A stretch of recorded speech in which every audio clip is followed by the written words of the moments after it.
आखिर सांप उड़ते कैसे हैं?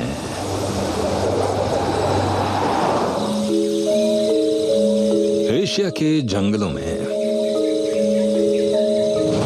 हालांकि ये आपको एक साधारण सांप लग रहा होगा, मगर फ्लाइंग स्नेक्स, जैसा कि उनका नाम बताता है, कुछ कमाल के करतब दिखा सकते हैं। और उन्हें करीब से ऑब्जर्व करने के बाद साइंटिस्ट को समझ आ गया है कि वो ये कारनामा कैसे करते हैं। ये है पैराडाइज ट्री स्नेक। कूदने से पहले अपने पिछले शरीर की मदद से ये सांप अच्छी ग्रिप लेता है। इसके बाद सामने वाले पेड़ पर नजर गड़ाकर हवा में छलांग लगाता है। हवा में उड़ते समय सांप अपना शेप चेंज करता है। वो अपनी रिब्स को बाहर की तरफ रोटेट करके एक सिलेंडर जैसा आकार लेता है, जो कुछ हद तक फ्रिस्बी की तरह लगता है, जिससे सांप की एरोडायनामिक प्रॉपर्टीज बदल जाती हैं। मगर शेप बदलने वाला सांप आखिर हवा में कैसे रह पाता है? हवा में उसका शरीर एक एयरक्राफ्ट विंग की तरह काम करता है। अंदर की तरफ एयर प्रेशर बढ़ाने से उसे ऊपर की तरफ स्ट्रॉन्ग फोर्स मिलती है, जिसे लिफ्ट कहते हैं। साइंटिस्ट का मानना है कि इससे सांप को आगे जाने में भी मदद मिलती है।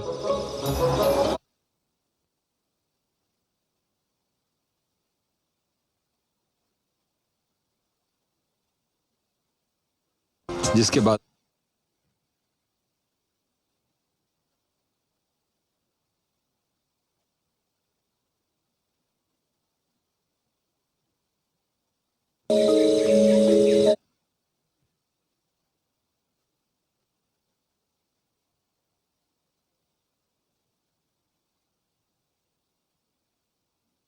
के रेप्टाइल्स पर्दों पर चढ़ सकते हैं, जमीन में घुस सकते हैं और यहां तक कि तैर भी सकते हैं। मगर कुछ ऐसी भी प्रजातियां हैं जिन्होंने आसमान को छूने का फैसला कर लिया है।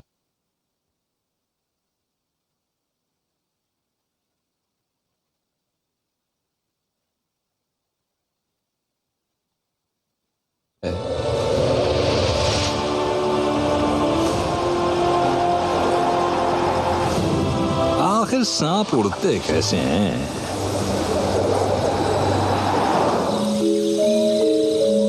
एशिया के जंगलों में। हालांकि ये आपको एक साधारण सांप लग रहा होगा, मगर फ्लाइंग स्नेक्स, जैसा कि उनका नाम बताता है, कुछ कमाल के करतब दिखा सकते हैं। और उन्हें करीब से ऑब्जर्व करने के बाद साइंटिस्ट को समझ आ गया है कि वो ये कारनामा कैसे करते हैं। ये है पैराडाइज ट्री स्नेक। कूदने से पहले अपने पिछले शरीर की मदद से ये सांप अच्छी ग्रिप लेता है। इसके बाद सामने वाले पेड़ पर नजर गड़ाकर हवा में छलांग लगाता है। हवा में उड़ते समय सांप अपना शेप चेंज करता है। वो अपनी रिब्स को बाहर की तरफ रोटेट करके एक सिलेंडर जैसा आकार लेता है, जो कुछ हद तक फ्रिस्बी की तरह लगता है, जिससे सांप की एरोडायनामिक प्रॉपर्टीज बदल जाती हैं। मगर शेप बदलने वाला सांप आखिर हवा में कैसे रह पाता है? हवा में उसका शरीर एक एयरक्राफ्ट विंग की तरह काम करता है। अंदर की तरफ एयर प्रेशर बढ़ाने से उसे ऊपर की तरफ स्ट्रॉन्ग फोर्स मिलती है, जिसे लिफ्ट कहते हैं। साइंटिस्ट का मानना है कि इससे सांप को आगे जाने में भी मदद मिलती है। मगर स्टेबिलिटी मेंटेन करना एक चैलेंज है।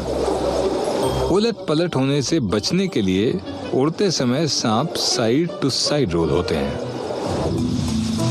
आसान शब्दों में, छलांग लगाते समय ये एनिमल्स दरअसल हवा में ग्लाइड करते हैं।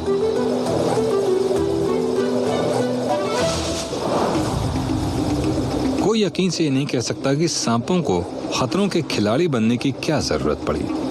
मुमकिन है कि ये उनका खतरे से बचने का तरीका है। पैराडाइज स्नेक करीब 35 किलोमीटर पर आवर की रफ्तार को छू सकते हैं और एक फुटबॉल फील्ड जितनी लंबी दूरी तय कर सकते हैं।